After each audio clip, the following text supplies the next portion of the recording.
السلام عليكم. عاملين ايه؟ هي عايزين نتكلم او هو او هنقول هنغني هنحكي. المهم اللي احنا عايزين نقوله، ازيكم؟ بجد وحشتوني جدا جدا، وحشتوني كده كتير كتير. المشكلة بقى ان انا الفترة دي عندي حالة ملل. اه نقدر نقول حالة من الزهق. نقدر نقول ان انا مش طايق كم السخافة اللي بتحصل في مجتمعنا. عرفتوا اخر خبر ولا اقول لكم عليه؟ عرفتوا اخر خبر؟ اخر خبر يا جماعة ان عامل النظافة من بعد ما هو هيعمل اغنية از وكري. انا ما بهزرش، بس هو الاسم كده يا جماعة. أعلن الخبر الثار للمجتمع العربي والمصري إن الباشا هيتعاقد أو تعاقد بالفعل، وأنا نزلت صورته على صفحتي. مش عارف ميديا إيه، شركة إعلامية، وهيبقى مذيع. وقالوا كمان إنه هيبقى ممثل. هيعمل فيلم هو وسمية الخشاب وغادة عبد الرازق. الباشا يعني سبحان الله العاطي الوهاب. فعلا في حديث، يعني ربنا بيقسم ان سوف، يعني ربنا هيكون معين ان لما لا حيلة له. لدرجة انا كنت بتمنى من ربنا سبحانه وتعالى، وكنت بدعي يا رب حطني من ضمن الناس اللي ما لا حيلة لها، فانت تبقى المعين، وانت تبقى الوكيل، وانت تبقى الوهاب، وانت تبقى العاطي. سبحان العاطي. من عام النظافة اللي فجأة بقى من المشاهير، بقى بيلعب تنس. تنس دي اللي هي لعبة المشاهير والناس الكبار. سبحان الله.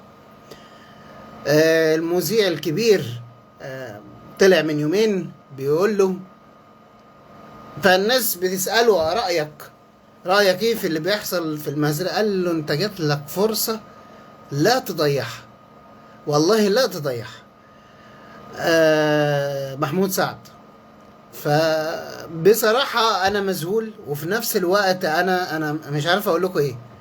أنا واحد من الناس خدت دبلومات وخدت كورسات وخدت شهادات كتير، وقريت كتب برضو كتير. كان عندي طموح إن أنا أبقى إعلامي، كان عندي طموح إن أنا أبقى مذيع. كان بس واضح إحنا في العالم الثالث. عارفين الإحساس ده؟ خلاص أنا تخيلوا عم النظافة بقى هيبقى إعلامي، يبقى المجال بقى خلاص. الدنيا مش تقليل من شأنه، ولكن في أمور بتبان يا جماعة. مش تقليل منه والله، بس ما تنفعش، ما ينفعش. ما هو اللي خلاه عامل نظافة هو أكيد إنه مش معاه مؤهل، صح؟ ده حتى أكيد، يعني ده حتى ما وصلش حتى لكلمة دبلوم مثلا. طب إزاي؟ ده حتى اللي معاه دبلوم دلوقتي ممكن يصل ان هو يمسك سكرتير وزير، ويبقى برتبة وزير، اللي مجرد ان هو يعني اتزق كده زقة، بقى واسطة في مكان، في هيئة ولا في وزارة، وبقى ليك شأن يعني. بصوا، انا مش عايز اتكلم في سلبيات، لا اللي هيجي يحصل ولا اللي بيحصل دلوقتي، ان كان في سياسة ولا في رياضة ولا في اي بطيخ، ان هي كلها في البلالة. انا خلاص زهقت من المجتمع ده، ومش دي اول مرة بطلع بقول الكلام ده. ودايما بقول استاذة عبير عزت تقول مساء الخير يا فندم، ده اخر الزمن اللي فيه التفاهة والسفاهة هي المنتشرة، والعلم والعلماء اصبحوا مهمشين. ده كلام حضرتك صح. عايز اقولك على حاجة، انا هتلاقيني حاجة صغيرة من وسط علماء كتير. انا قعدت في يوم من الايام مع واحد عبقري، بمعنى كلمة عبقري. عبقري، الكلام ده من حوالي شهر تقريبا او شهر ونص. عبقري، يقدر يزرع الشاي، يقدر يعمله في الصحراء، يقدر يعمل زراعة من انواع كتير مختلفة، ابتكر حاجات كتير. انا بقيت احط كف على كف ان ازاي البلد مش مستغلية الخبرات دي.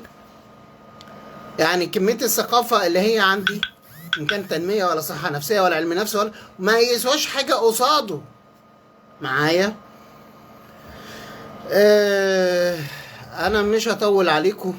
يعني اصلا البطاريه انا كنت مشتاق ان اطلع اتكلم معاكم بجد، مشتاق جدا، بس شايفين الظروف متلخبطه ازاي. البطاريه مش مشحونه بشكل الكافي. ان شاء الله اذا اتشحنت وانا كنت رايق اطلع اتكلم معاكم في اي حاجه، لان بقى دلوقتي اي كلام فاضي معقول بجد. بس المشكله بقى ان انا واحد من الناس مش هعرف اقول اي كلام فاضي، مش هعرف اقول اي كلام تافه. ادفع حاجه وعملتها برضو بهدف، يعني ادفع حاجه عملتها برضو بهدف. اللي عملتها بس كان تمثيل او تقليد او تيك توك، والله وكان هدفي ان اضحك الناس، ان اخليهم مبسوطين. وعلى فكره الاستاذه عبير عزت بتقول كلام محترم جدا، كلامها صح. احنا في زمن رويبضه، وده تاهيل لزمن الالحاد وزمن المثاليه وغيره وغيره. بدون الدخول في تفاصيل ونتكلم ونقول ونعيد معاني شرحتها قبل كده، نشوف التعليق بتاع استاذه عبير عزت تاني. دي حاجه تحزن، حاجه تحبط، تخلي الناس ما تعملش مجهود في اي شيء، ما عملتش مجهود يعني.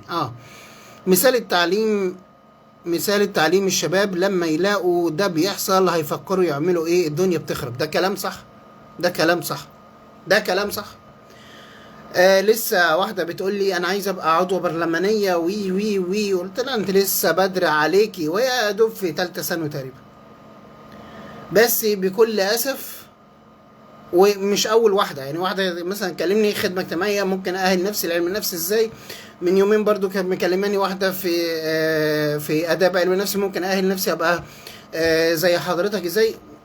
السؤال ده اتسأل لي كتير جدا جدا، فبرد هو رد الامثل. انا لو كانت عرفت اللي بيحصل لي دلوقتي كان يا ريتني ما كنت لا دفعت قرش ولا تعبت مجهود ولا ظهري اتقطم ولا كنت برجع دايخ عايز انام ولا حتى كنت جعان، بس جعان نوم الاول قبل ما جوع علشان من التعب من المذاكره ومن المحاضرات والكلام ده كله. هقول يا ريتني ما كنت دخلت كل ده. تقول لي ليه يا فندم احنا بنقدر نحاول؟ اقول لك كنت زيك، كنت زمان زيك، بس دلوقتي مش نافع. احنا بنغني في ملطة، بننفخ في قربة مخرومة زي ما بيقولوا. المذيعة المتألقة مدممة مع حبوب أستاذة جيهان حنا بتقول فاكر لما عملت فيديو وقلت زقة وراها زقة لأي حد يفتكر كل شيء للأسف ويبقى إعلامي لسه مشارة تاني لما زهقت مشارها تاني. أستاذة عبير الانتحار والفشل والعدوانية أسبابها اللي بيحصل. ده كلام صحيح جدا، كلام فوق الممتاز، ده كلام صح. تخيلوا واحد لسه داخل التعليم زي من أولى ثانوي أو تانية ثانوي أو تالتة ثانوي أيا كان أو إعدادي حتى، هيقول لي إيه لأهله؟ أو أهله هيقولوا له إيه؟ أهله هيقولوا له ذاكر عشان تبقى معاك شهادة. هيقول لهم ليه؟ محمد بيكا بقى مليونير ومحمد رمضان بقى مليونير وعامل النظافة بقى إعلامي، بقى اشتغل ليه؟ ما اديها رأس واخلع. وعلى التيك توك وعلى كواي ده كواي ده نضيف، يعني كواي والتيك توك نضاف. ده في برامج بنات بتطلع مش لابسة قميص نوم أصلا. أنا عايز أقول لكم إحنا في مهزلة أو مهزلة. يعني احنا لو 10% بس من البرامج دي حقيقة، يعني انا هعتبر ان هي مش حقيقة. لو 10% بس يبقى مفيش اخلاق، مفيش دين، مفيش اي حاجة. السؤال بقى متمسكين ليه بالحجاب؟ متمسكين بقى ليه بان انتوا بلد اسلامي؟ متمسكين ليه بده كلام؟ ما خلاص بقى ما تعملوه تحرر بقى وخلاص. ما تسيبكوا بقى من الكلام الفارغ اللي انتوا بتعملوه ده. المشكلة لا احنا عارفين نبقى متحررين زي اوروبا ولا عارفين نبقى ملتزمين. يعني احنا مش عارفين، وكررتها قبل كده 50,000 مرة، مش عارفين نبقى حاجة، يعني لا هنا ولا هنا.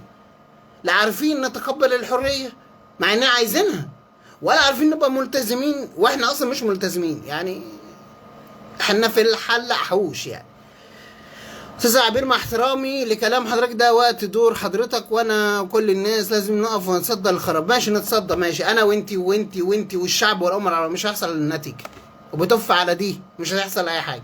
سعد زغلول لما قال مفيش فايده كان ليه حق، تمام.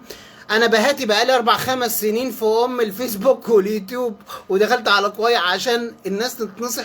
في ناس الحمد لله، بس كام؟ 1% 2%. استاذ عبير عزت بتقول صح جدا، وهنا لازم نرجع هويتنا ونتصدى. يا ستي سيبك من الشعارات. انا بقاوح وانت بتقاوحي، لكن ما فيش نتيجه، وربنا ما في نتيجه. احنا يوم ما تطلع تبقى في نتيجه بواحد او 2%، يوم ما حد يتصلح بواحد او 2%. احنا مجتمع ضايع، صدقوني والله العظيم يمين بالله اتحاسب عليه. انا لو في ايدي لقلبها علمانيه زي اوروبا وخلصت. ما انتوا شعب اصلا خربان من جوه البيوت، ما انتوا لا نافعين لا كده ولا كده. خلاص اقلبها لكم براحتكم. ده حتى يا اخي السعوديه. طب اقول ايه؟ اسكت خالص، اسكت عشان يعني انا ما كنتش ناوي اصلا، انا كنت ناوي اهزر واضحك واحكي في اي حكايه. بس يلا. استاذه نهله الانسانه الطيبه بتقول انا عن نفسي بسال الله العظيم الستر والصحه، واخرج من الدنيا دي على خير يا رب. يا رب. من الدنيا دي على خير، يشبعوا بالدنيا. الدنيا مش دايما لحد لوظيفة ولا مال، كلها فانية. قلبت شيخي داخل على الحج كمان شوية. منورة يا نهلا. يعني انا ما بهزر، يعني ما اقصدش ان انا بهزر معاكي يعني او بتريق. بس بص، احنا في زمن دلوقتي يا الواحد يبقى يعني الصح، يعني يا المفروض احنا نرجع للدين خلاص، ونرجع لربنا وخلاص. احنا خلاص، احنا في الضياع، احنا في اخر الزمان. هو ما فضلش غير خروج المهدي المنتظر، تقوم الحرب هرمجدون، يقوم داخلين علينا مسخ الدجال ويأجوج مأجوج. خلصت يعني علامات الكبرى، خلصت. هو ما فيش غير ما فيش، والله العظيم ما في. شفت الحظ المنيل؟ والله حظنا منيل، والله حظنا منيل. يعني يوم ما نيجي في اخر الزمان حاجة زي الفل. يعني انا بامانه انا بحسد كل ايام اللي كانوا عايشين قبل كده، والله العظيم والله بحسدهم. استاذ محمد صلاح احنا بقينا في عصر الغرائب والعجائب واللا مفهوم، صح؟ محمد صلاح بتقول مستغرب ليه يا دكتور احمد؟ لا مش مستغرب والله، انا بضحك من الهم. يعني يا فندم هنفضل في كبد الحياه، ما ينفعش ايه نيأس كده. لو كلنا فكرنا كده كنا بقينا خلاص، السفاهة انتصرت. لا يا صح ولا صحيح. بصي انا بحاول، بس انا عارف ان مفيش فايدة. انا مش يائس، بس في حد يائس هيضحك؟ لا، بس انا عارف الحقيقة، بس عارف اللي هيحصل، بس مش عارف ان انا عليم. لا، ان الله عليم بكل شيء، ولكن في تنبؤات، في علوم اخر الزمان، وده اللي انا بقراه، وده اللي بسمعه، وده اللي بشوفه. انا قاري في العلامات الساعه وعلامات الكبرى كويس جدا من قديم الازل، فانا فاهم وعارف ان دي الخطوات كلها اللي بتحصل، عارف المخططات اللي اصلا بيتم تدبيرها. فكل اللي حضرتك بتقوليه ده كله اصلا مفيش فايده. مش يأس، بس عارفة ان الواحد لما بيتجنن فسروه، قال لك يا اما انت زدت ثقافة قوي قوي قوي، او عرفت الحقيقة قوي. هم دول مجانين. يا اما هم كانوا نضاف واتدمروا بسبب الناس السيئة، يا اما المجانين دول فهموا الحقيقة كما يجب. فهمت حاجة؟ استاذه نهله مش هتتغير الاحوال يا دكتور، فتتعب نفسنا ليه؟ ده اللي انا بقوله والله. شفتوا الست اللي فاهمه، شايفين يعني والله فاهمه. استاذه شيماء الانسانه الطيبه الجميله. طيب انا فتحت اللايف متاخر، بيتكلموا عن ايه؟ لعل اتابع معاكم. والله لعل تصوتي والله، صوتي واجري. ما تتابعيش. انا هقفل اصلا، انا اصلا زهقت من المجتمع ده، وزهقت. انا عايش لله وللوطن، انا مش عايز. بس يلا كله خير. لا حول ولا قوه الا بالله. لا حياه مع الياس ولا ياس مع حياه. يا استاذ عبير والنبي انا عارف كل اللي حضرتك بتقوليه، بس مشكلتك او مشكلتنا ان احنا يعني هقول لك على حاجه، ان حضرتك جيتي من انا ما ابتديت، فانا ابتديت بكل الكلام اللي حضرتك بتقوليه ده، بس انا لما تابعت واوحت في الحياه وعافرت فهمت خلاص. فبقى ما يعني هقول لك ايه، اللي انت بتقوليه ده كله كنت بقوله من 4 5 سنين. فكله خير يا استاذ عبير. يا جماعه بلاش لهجه اليأس دي، والله انا مش يائس، بس انا فهمت. لما يبقى عامل نظافه يبقى اعلامي، لما يبقى ما فيش تغيير والحال بيتدهور اكتر من الاول، لما يبقى انا بقى يعني نصحت الناس كتير ونصحت الدوله ونصحت لا اله الا الله لغايه ما انا تعبت، مفيش اي نتيجه. المشكله مفيش نتيجه. فين النتيجه؟ فيش النتيجه، تلاقيها على الحيطه بس. استاذ خيط حرير، استر يا رب، شكلي هتجنن. لا، ما انت بتقول عليا انا ولا عليكي؟ انا مش بتجنن، هو انا مزول. اللي بيحصل ده كلام تهريج. اللي انا بوحيلك بيه ده مش جنون، بس حالة ما بين الزعل وما بين ان انا مش عايز اضايق نفسي علشان ما اتعبش. واخدين بالكم انتوا من الحالة دي؟ بصوا انا معاكم لغايه ما البطاريه تفصل. يعني المفروض اصلا هو البتاع غمقت علشان ان البطاريه هتفصل.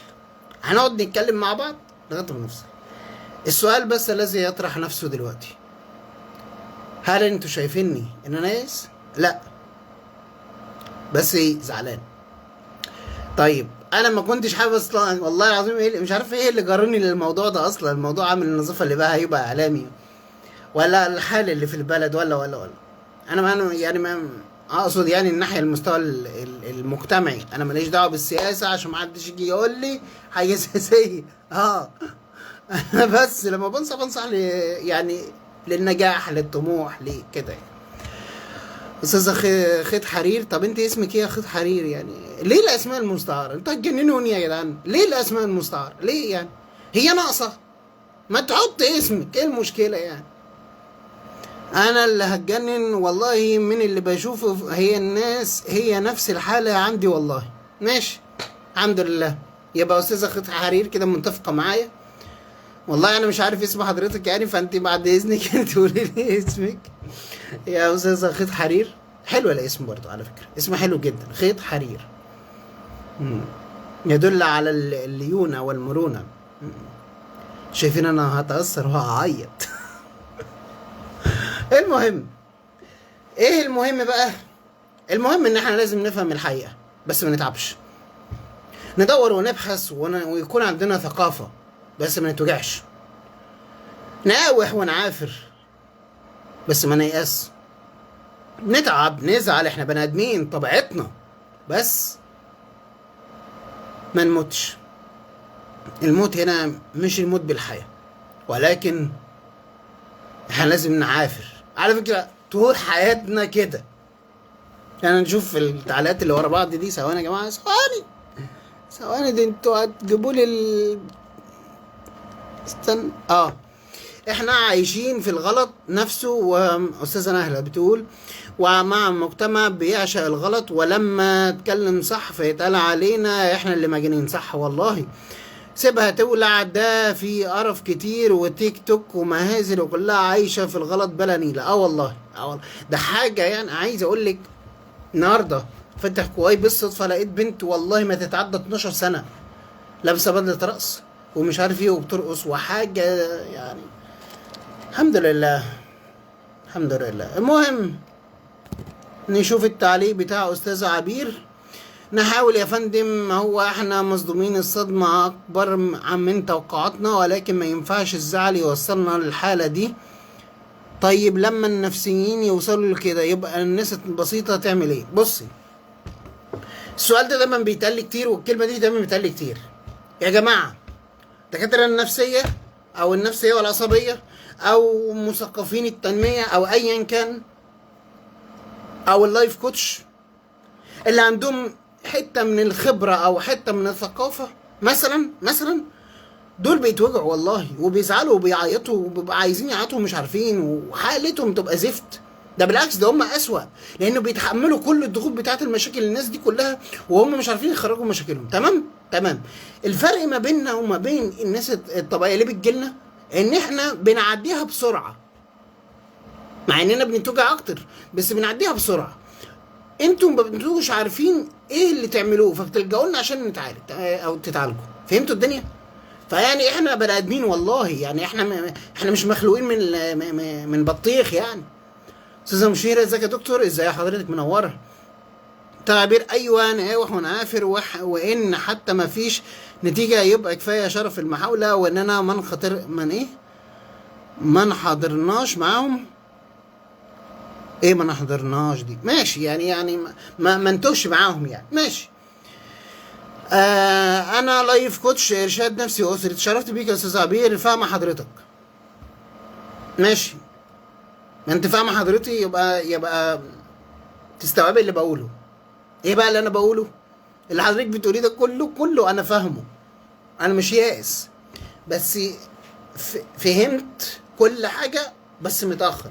انا لو كنت اعرف اللي انا فاهمه دلوقتي من 3 4 سنين ما كنتش دخلت اصلا علم النفس، ولا كنت قعدت في البلد، ولا كنت حتى طلعت وقلت السلام عليكم وعليكم السلام عاملين ايه هنعمل لايف خالص. احنا في المجتمع، واحده قالتها لي وبقولها تاني، معاق ويعيق ويعوق. مجتمع مريض بكل المسائل، فما ينفعش اصلا ان انا اكمل فيه. لكن احنا قاعدين عشان غصب عن عين ابونا. تمام. هتيجي تقولي لي عافر ومش عافر وانت اللي تصلح ومش عارف ايه. والله العظيم حاولت وبحاول، بس عشان ربنا، عشان العلم اللي انا خدته، وعشان ابين قدام ذاتي كده ان انا عملت حاجه لله. يوم ما اموت الناس تدعي لي، يوم ما اموت الناس تقول الراجل ده كان بيقول لنا حاجات حلوه كانت تفيدنا بس خسرناها. ما احنا ما عرفناش مصطفى محمود غير بعد ما مات. الشعراء ما عرفناش قيمته غير دلوقتي. ما هي طبيعه البشريه كده. استاذه مشيره بتقول احنا عندنا ناس بتسمعنا برضو والله، وبنقف وبنضحك ونبنى اقوياء علشان نكمل بس، لكن ما عندناش ناس تسمعنا. عشان اكون صريح معاكي، وانت يا استاذه مشيره بتضحكي على نفسك.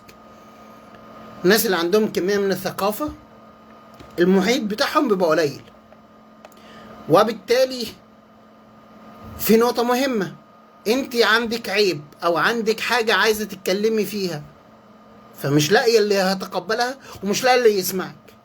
مش هتلاقي. حتى بتوع دكاترة النفسيين على فكرة ومدربين التنمية او اللايف كوتش او فيهم ناس عدماء الخبرة وعدماء الثقافة وعايزين يتجلدوا وما يسووش اي حاجة على فكرة، بس هم واخدين شهادات بس وخلاص، ما عندهمش حتى اي بطيخ في اي بتنجان. تمام. حتى والله العظيم يمين بالله اتحاسب عليه في كذا شغل اشتغلته، اكتشفت ان في ناس معاهم بكالوريوسات ومؤهلات عليا بس ما عندهمش ادراك. في اكتر من كده؟ تمام. استاذة عبير، مستوعبة حضرتك، واحيانا بمر بالحالة دي من كتر السلبيات، ولكن لسه عندي طاقة لمحاولة مرات. وانا برضو عندي طاقة، بس انا طاقتي اتفعت. برجع للماء تاني وارجع تاني. هنعمل ايه؟ لازم نعمل كده. هنعمل ايه؟ استاذ مشيرة ايوه بضحك. ماشي. استاذ عبير، صح كده، نشر العلم صدقة ونؤجر عليها.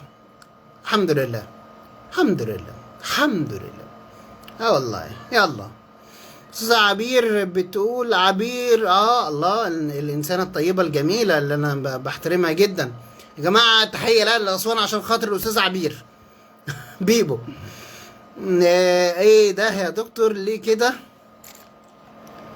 بتقول مين زعلان حضرتك؟ بس انا زعلان من المجتمع بس مش والله. بيني وبينك انا اتكلمت في الموضوع ده 50 مرة وانا مش عايز اطلع ارغي فيه تاني، بس هو تداركنا يعني انا اتسحبت في الكلام انا كنت عايز اطلع دردش والله معاكم، كنت عايز احكي وارغي انتوا وحشيني كتير. انا ما اتكلمتش معاكم كتير بقاله فترة طويلة، وزهقت وطقيت ومليت من يعني، فقلت ايه اطلع اتكلم معاكم. المهم لما طلعت اتكلمت معاكم فاستدركتوني وانا استقدرت نفسي.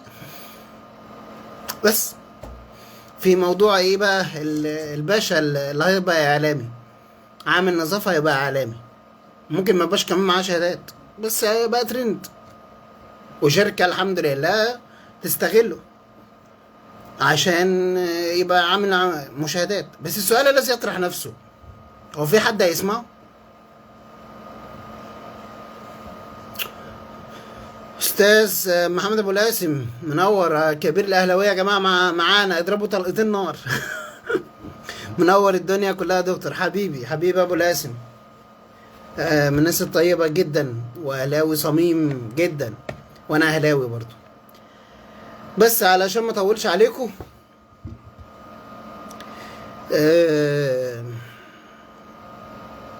والله كنت داخل اتكلم معاكم في دردشه، هزار، ضحك، بس عارفين الهم يضحك وهم يبكي، هو ده الحال بتاعنا. انا متضايق، ما انكرش ده، انا متضايق. يا استاذ عبير بتقول ده انت وزير السعاده والبهجه. ما هو بصي، وزير السعاده يعني هيفضل طول عمره سعيد؟ وزير السعاده هيبقى بياكل كباب كل يوم؟ ما لازم هيجي يمر عليه وقت هياكل شكشوكه ومسقعه. يعني هو الواحد بيضحك كل شويه؟ لا طبعا، لا طبعا، لازم يجي عليه وقت يبقى تعبان شويه. ايه المشكله يعني؟ وزير السعاده مهنك شويتين، ايه المشكله؟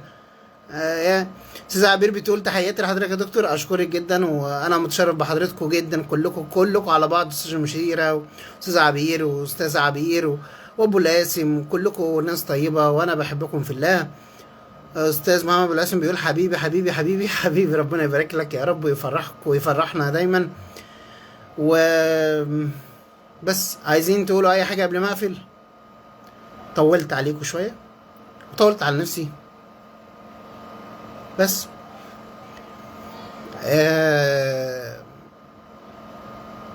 بالمناسبة استاذة هبة رفعت منورة يا دكتورة بجد، اشكرك جدا والله يا هبة رفعت. محمود حسن اسمه رباعي، شفتوا الناس العظيمة كاتبين اسمها بوضوح ازاي؟ هي تقريبا خد حرير زعلت مني ولا ايه؟ انا والله ما اظنش ان انا ازعلك يعني. استاذ محمد صلاح غالي يا دكتور، ربنا يكرمك ان شاء الله. استاذ عبير ما هي دي دردشه ايجابيه لازم منها نكتر منها، وخصوصا لقمع السلبيات دي. طب يا استاذ عبير، لكل الناس اللي بتحب العلم، ابوس ضوافركم ادخلوا على صفحتي على الفيسبوك وعلى القناه بتاعتي. القناه على اليوتيوب اسمها علوم الحياه مع احمد ايوب، علوم الحياه مع احمد ايوب. ادخلوا واشتركوا واتفرجوا وقولوا رايكم. انا عايز الناس اللي بتحبني دي والله العظيم الاشتراك ببلاش، وهتستفيد بمعلومات ببلاش، في اكتر من كده؟ علوم الحياه مع احمد ايوب، حضرتك هتخش تعمل اشتراك، تعمل الجرس وتتفرج براحتك او تتفرج براحتك وتقول رايك، مش محتاج اكتر من كده. هتلاقي صفحه تانية اسمها استشارات نفسيه واسريه دكتور احمد ايوب، دي بنزل فيديوهات علميه ومعلومات ومنشورات. ادخل اعملي اعجاب وادخلي وقولي رايك وغني وقولي اللي انت عايزاه، عايز اعرف رايك. تمام؟ بتقول ايه هبه رفعت؟ بتقول لا والله ما زعلانه، الفيس طلب البطاقه، اعمل ايه؟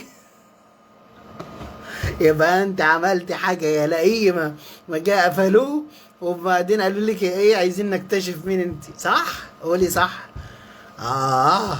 العبانه انت، ماشي. استاذة عبير بتقول تمام يا فندم، تمام. انا ملاحظ كده ان تمام يا فندم دي تقومي تقفي وتديني تعظيم سلام. لا شاطره، برافو عليك يا عبير والله.